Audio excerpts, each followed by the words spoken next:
Also have the chairperson of the Arts Committee, who is Mr. Mehluli Dube, and we also have Tulani Mswelinto, who is the Policy and Research Officer at the Crisis in Zimbabwe Coalition.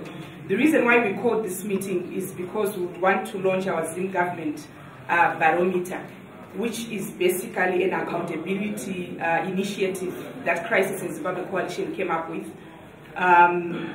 The purpose of this document, or of this initiative, because it's not a once-off document, but it's actually going to be a bi-monthly report that the Crisis in Zimbabwe Coalition is going to be releasing every 2 months. The purpose is really to look at what the Zimbabwe government is doing in terms of delivery, specifically focusing on political reforms as well as economic reforms, and evaluate to what extent they are meeting the needs of the Zimbabwean people, and to hold the government accountable. I think we would agree that civil society, in terms of its role, one of the roles of civil society is to be a watchdog of what the government is doing, as well as other players in the governance domain. And it is in that spirit that we are launching this report. The report is specifically looking at 2 months, starting from 15 May to 15 July. That's the period that we are looking at. And it's going to be focusing on 4 pillars. The first pillar being the economy, the second pillar being the electoral reforms, the third pillar being constitutionalism, the fourth pillar being public accountability. These are the 4 areas that we are going to be focusing on in terms of this report that we are launching today. I think basically in terms of the objective of this report, I would say it's really looking at accountability, and I'll now hand over to Tulani to take us through the findings of the report. And you can take down questions that you do have. At the end, we are going to have a question and answer session. Mr. Tulani. Afternoon, colleagues.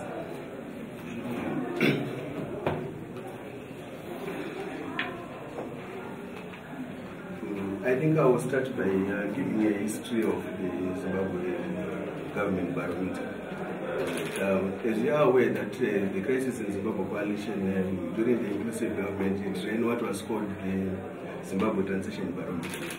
We then took some time off to rebrand the product, and as Gladys has rightly pointed, we now seek to look at the government's implementation of policies that will enhance political and economic progression. So for this issue, we are looking specifically at the period 15 May to 15 July. And we are hoping that we will be able to issue another report, I think, on the 15th of October. So from an empirical point of view, we are trying to trace progress in each of the 4 areas, particularly in the past 2 months. Then we are also going to be using a scorecard that is red, which represents poor, then green, it's excellent, then amber, it's average performance on the part of government. We're hoping that this report will inform at least 3 stakeholders: civil society actors, the government, and also international partners.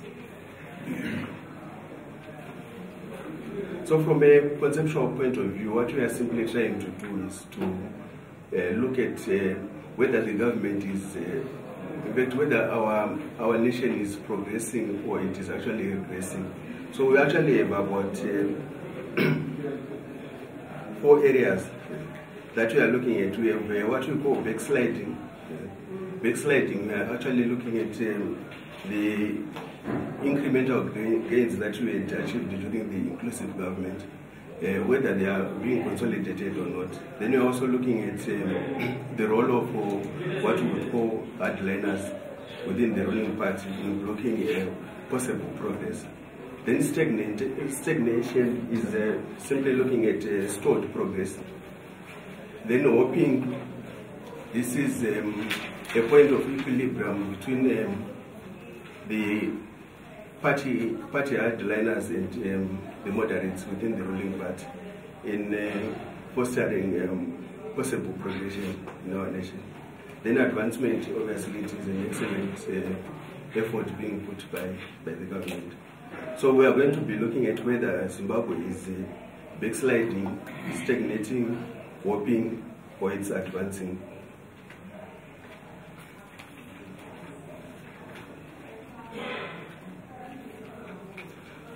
So, judging by the events of the past 2 months, Zimbabwe is virtually a stagnant nation, and it's actually on the verge of backsliding in its quest to transit to democracy and economic prosperity. That is our hypothesis.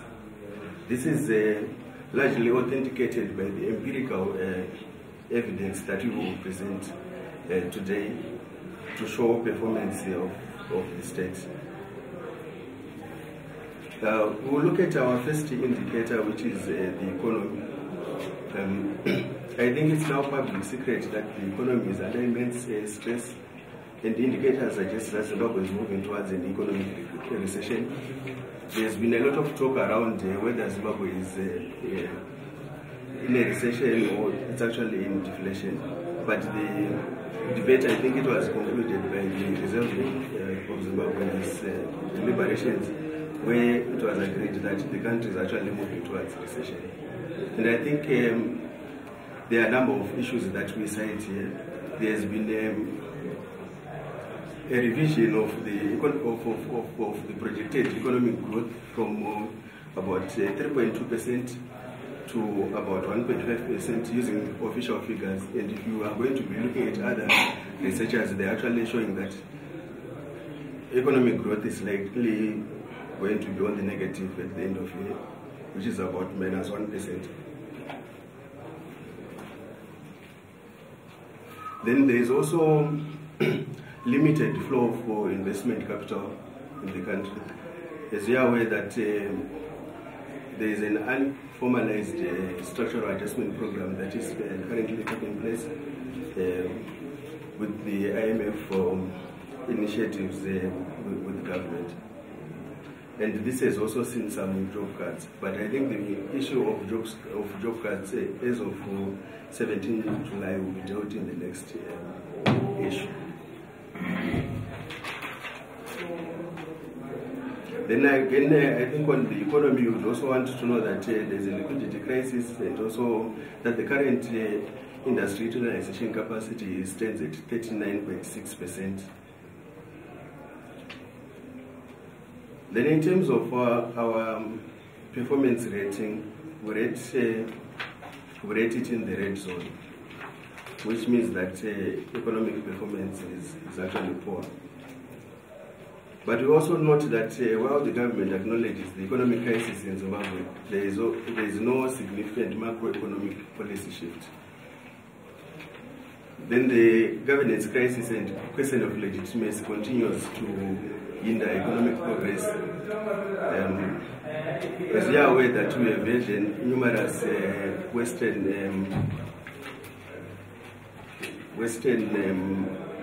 possible Western investors who have toured the country, but they continue to highlight the issue of the legitimacy of the state and also a tainted record of human rights violations, with the latest being the issue of the disappearance of Itai Zamara.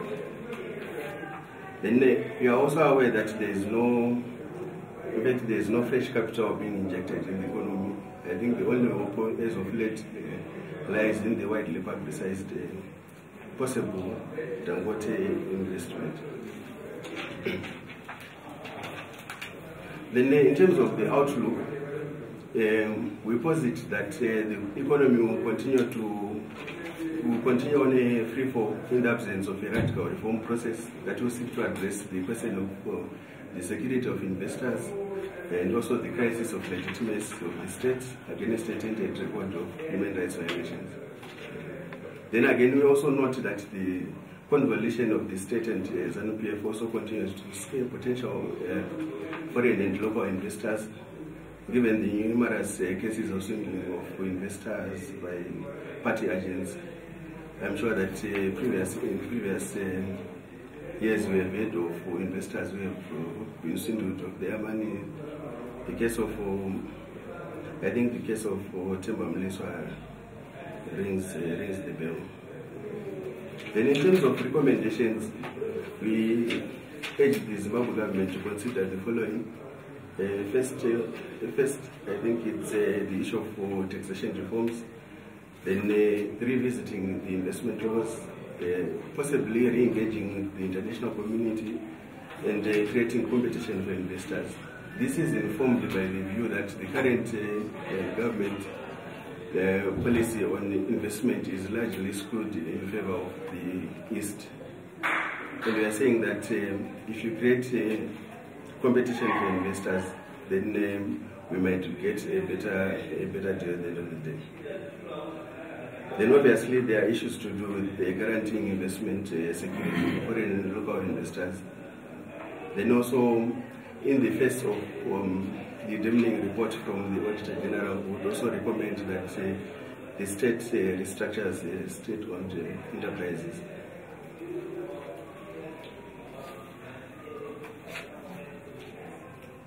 Then in terms of the role of civil society, we would urge civil society to come up with an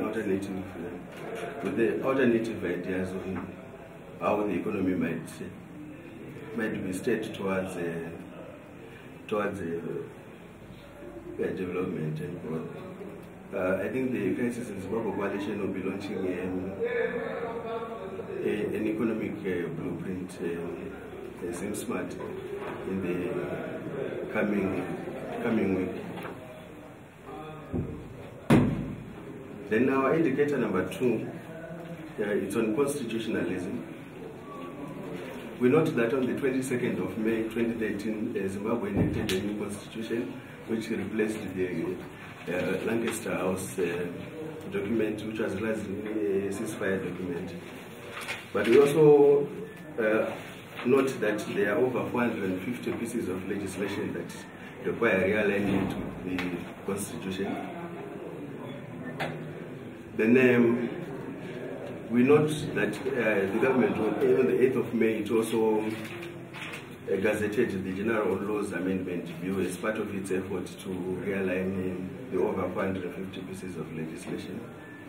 And Section 141 of the Constitution also notes that there should be public consultation, particularly with the interested parties, whenever a bill is put in Parliament or is debated in Parliament.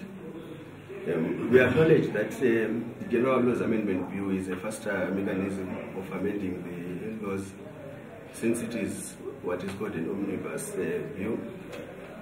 But however, the major bone of contention that we have with it is that it actually lies in its inadequacy in dealing with reforms. I think quick issues that come to mind, the Electoral Act. A lot has been written about the inadequacy of the